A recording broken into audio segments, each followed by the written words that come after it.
Hello and welcome to my channel guys. तो कैसे हैं आप सब? आई होप आप सभी ठीक होंगे। आज हम डिस्कस करने वाले हैं GS2 का पेपर, जो कि पॉलिटी का होता है, ई गवर्नेंस होता है, जस्टिस में सारी चीज़ आ जाता है। तो इसके बाद होगा आपका GS3। तो बने रहिए इस वीडियो में। तो चलिए गाइस शुरू करते हैं अपने क्वेश्चन पेपर का एनालिसिस। क्वेश्चन थे तो इसमें पहले क्वेश्चन था, constitutionally guaranteed judicial independence in preconditions of democracy comment. संवैधानिक रूप से न्यायिक स्वतंत्र की गारंटी लोकतंत्र की एक पूर्व शर्त है। तो ये मतलब कॉन्स्टिट्यूशन से ही डायरेक्ट क्वेश्चन, पहला क्वेश्चन इन्होंने पूछ लिया पॉलिटी से कि मतलब केवल न्यायिक स्वतंत्रता गारंटी केवल लोकतंत्र के लिए। तो इसमें दूसरा क्वेश्चन था, वो are the entitle to receive free legal aid. कौन होता है एंटाइटल जो फ्री लीगल एड जिनको मिलता है? बाकी assess the role of national legal service NALSA in rating free legal aid. NALSA एक ऑर्गेनाइजेशन है, तो उसका फ्री लीगल एड में उसका मतलब रोल क्या क्या इसके संग मिलती है। तो सीधा एक ही क्वेश्चन था, मतलब इसमें नालसा के बारे में पता होना चाहिए तभी आप लिख सकते हैं। बाकी आपको फर्स्ट पार्ट में थोड़ा देखना पड़ेगा। इसमें थर्ड क्वेश्चन था, the states in India seem reluctant to empower urban local bodies both functionally as well as financially. जो स्टेट्स है मतलब अर्बन पावर को फंक्शनली और फाइनेंशियली दोनों में ही मतलब तो किस तरह से एम्पावर दिखते ही एम्पावर करती हुई कि मतलब फाइनेंशियल इकोनॉमी उनको उठाती हुई दिखती है। तो इसमें आपको ये बताना था।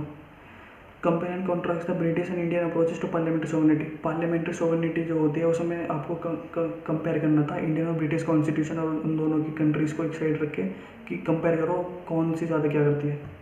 पहला क्वेश्चन था, discuss the role of presiding officer of state legislature in maintaining order and impartiality in conducting legislative work and in facilitating both best democratic practice. तो प्रेसिडिंग ऑफिसर का आपको वर्क बताना था इसमें। बाकी अगला क्वेश्चन था, the crucial aspect of development process has been the inadequate attention paid to human resource development in India suggest measures that can address the inadequacy. तो डेवलपमेंट प्रोसेस के आपको जो मेजर्स है मतलब इंपॉर्टेंट मेजर्स है वो बताने थे, आपको इंडिया डाल के बताना था क्या क्या हम इसमें मतलब सजेस्ट हमको मेजर देने थे, क्या क्या हम इसमें मतलब बेहतरी के लिए, अच्छे के लिए और क्या क्या एड इसमें कर सकते हैं। इसमें अगला क्वेश्चन था, role of competition commission of India in containing the abuse of dominant position by multinational companies. जो मल्टीनेशनल कंपनीज है मतलब एम्प्लॉय के साथ किसी का भी जो मतलब अब्यूज वगैरह जैसे कि थे, उसमें कंपटीशन कमीशन का क्या रोल है, हम किस तरह से उस चीज़ को कम कर सकते हैं, ठीक कर सकते हैं। इसमें अगला क्वेश्चन था, e governance as a critical tool of governance as used in effectiveness transparency accountability in governance but inadequate hamper the enhancement of these features. तो ये था जो मैं क्वेश्चन आपको बताने वाला कि बता रहा था कि गवर्नेंस पे, गवर्नेंस में सीधा क्वेश्चन आया था मतलब थोड़ा अलग है। इसमें क्रिटिकल टूल क्या होते हैं गवर्नेंस को हमें वो बताने थे। बाकी इसकी ट्रांसपेरेंटी और अकाउंटेबिलिटी गवर्नमेंट में रिलेटेड, इसकी अकाउंटेबिलिटी और ट्रांसपेरेंसी क्या है हमें उसके बारे में डिस्कस करना था, और इनके फीचर्स वगैरह क्या क्या वो चीज़ बतानी थी। इसमें अगला क्वेश्चन था, virus of conflict is affecting the function of the SEO. ये देखो सीधी कोटेशन दी हुई है इन्होंने, कोटेशन पे इस बार क्वेश्चन पूछे कि मैं आपको मतलब पहले मैंने वीडियो में बताया था कि इस बार डायरेक्टली जो पॉलिटिकल पार्ट्स में कोटेशन डाली गई कि कोटेशन पे क्वेश्चन आ सकते हैं। ये पहले की न्यूज़ में था और वही चीज़ उन्होंने पूछी गई है। इसमें क्वेश्चन था, in the light of the above statement point out the role of India in mitigation problems. India का रोल क्या था? Virus of conflict is affecting the function. Virus of conflict है तो एससीओ की संघाई कॉर्पोरेशन ऑफ ऑर्गेनाइजेशन है China की, उसमें क्या मतलब फंक्शनिंग क्या हो सकते हैं कॉन्फ्लिक्ट को अफेक्ट करने में, इंडिया का रोल पूछेगा इस समय। इंडिया इजी क्वेश्चन था वैसे, कोटेशन बेस आ गया, बट क्वेश्चन ऐसा था जो हमारे इंडियन बेस पे पूछी गई है तो हम उसको अटेम्प्ट ले सकते थे। अगले क्वेश्चन में कुछ ऐसा था, इंडियन डायस्पोरा है scale new heights in the west. West में इंडियन जो इंडिया डायस्पोरा वो ऊंची हाइट्स पे मतलब ऊंचाइयाँ छू रहा है। इसके इकोनॉमिक और पॉलिटिकल बेनिफिट पूछे थे इंडिया के लिए, इंडिया में इसके फ़ायदे क्या क्या, इंडिया के लिए क्या क्या हो सकते हैं, इसके इकोनॉमी की, पॉलिटी या सोशल वेल्स में ऐड कर सकते हैं। अगला क्वेश्चन था, the constitution of India is a living instrument with capabilities और enormous dynamism. It is a constitution made for progressive society illustrated with the special reference to the exponent horizons of the right to life and personal liberty. तो question था, इसमें अगला question था, explain the constitutional perspectives of gender justice with the help of related constitutional provision and case laws. जो मतलब constitutional perspective क्या है, gender जो क्या जेंडर जस्टिस होती है उसको हम कैसे अच्छा कर सकते हैं, उसमें जो केस लॉस है, केस स्टडी हम पढ़ते हैं सुप्रीम कोर्ट या हाई कोर्ट ने जो उनकी जजमेंट वगैरह दिया, हम इसमें वो डाल सकते हैं। क्वेश्चन ऐसे हम ऐड कर सकते हैं, उसी से हम अपने इस क्वेश्चन को स्टार्ट कर सकते हैं, तो इसमें वो डालना था। बाकी वाला क्वेश्चन था, account for the legal aid and political factors responsible for the reduce frequency of using article 356 by Indian government since mid 19। Political accounting क्या है, पॉलिटिकल फैक्टर्स क्या है कि इंडियन गवर्नमेंट है 356 जो मतलब इमरजेंसी वाला है, आपको पता होगा इमरजेंसी है, उसमें जो आर्टिकल है उसको 1990 के बाद से कम यूज़ किया। तो 1990 के बाद से आपको पता होगा उसके पहले इमरजेंसी जाती है, बाद में इमरजेंसी तो नहीं लगी है, तो एक सीधा काम तो इसका पहले ही हो सकता है।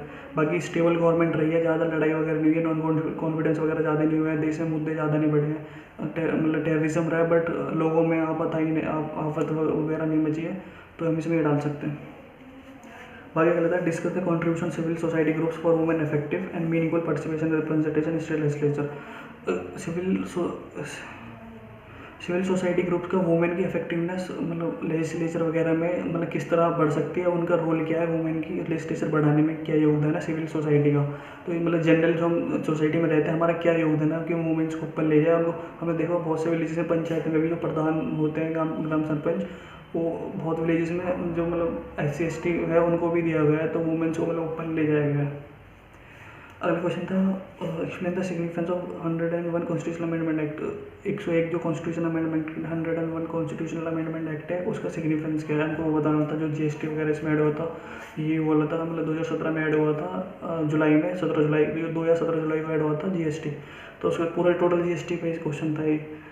But extent does it reflect the community aspect of federalism, federalism को किस तरह से अफेक्ट करता है, हमें इसमें सेकंड पार्ट में ये भी देना था। तो सेकंड पार्ट को भूलना पढ़ना मिस मत करिए, कभी आप सोचो पहले पार्ट में सारा आंसर दे दो तो सेकंड पार्ट भी देना। अगर ये 15 नंबर क्वेश्चन तो इसमें 8 नंबर 7-8 नंबर का पार्ट पड़ता है, तो ये चीज़ क्वेश्चन में मिस मत करना।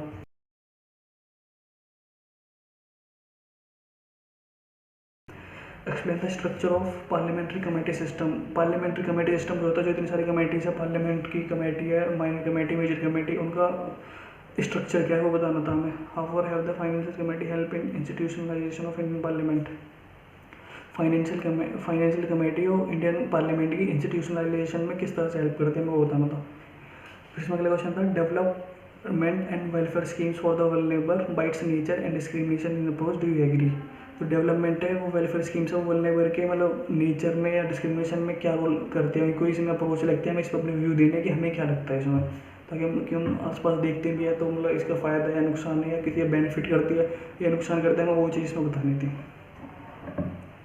इसमें अगला क्वेश्चन था, स्किल डेवलपमेंट प्रोग्राम है succeed in increasing human resources. Skill, ये चीज़ ठीक है, स्किल डेवलपमेंट से ह्यूमन रिसोर्सेज बढ़ेंगे, हमारे पास स्किल है तो हम जो दूसरी चीज़ों से यूज़ करेंगे तो हम वहाँ से अपने सोर्सेज गेट कर सकते हैं। स्किल नहीं है तो हम सोसाइटी में पीछे रह जाएंगे।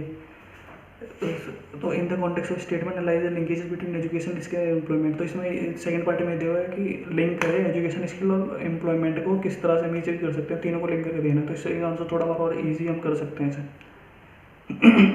सॉरी। तो इसमें अगला क्वेश्चन था, the expansion and strengthening of NATO as and stronger US European strategic partnership work fail for India.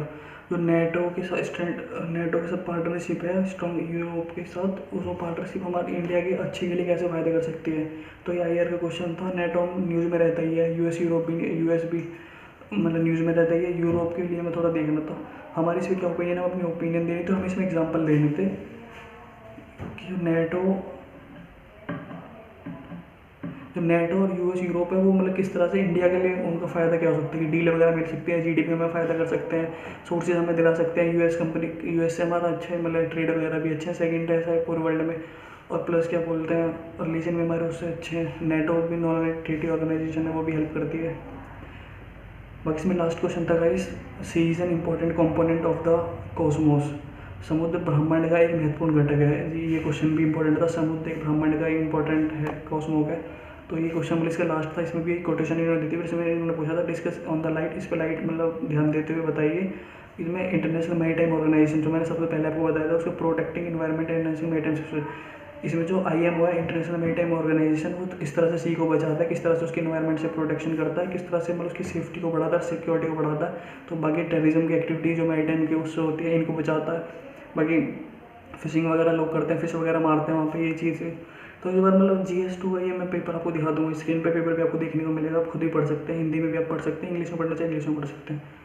तो इस बार पेपर मतलब थोड़ा वही है, मतलब फिलोसफिकल थोड़ा ज़्यादा था, 3-4 क्वेश्चन 3 से 4 क्वेश्चन करीब ऐसे थे जो कोटेशन बेस पूछे गए, आपके भी पूछे गए।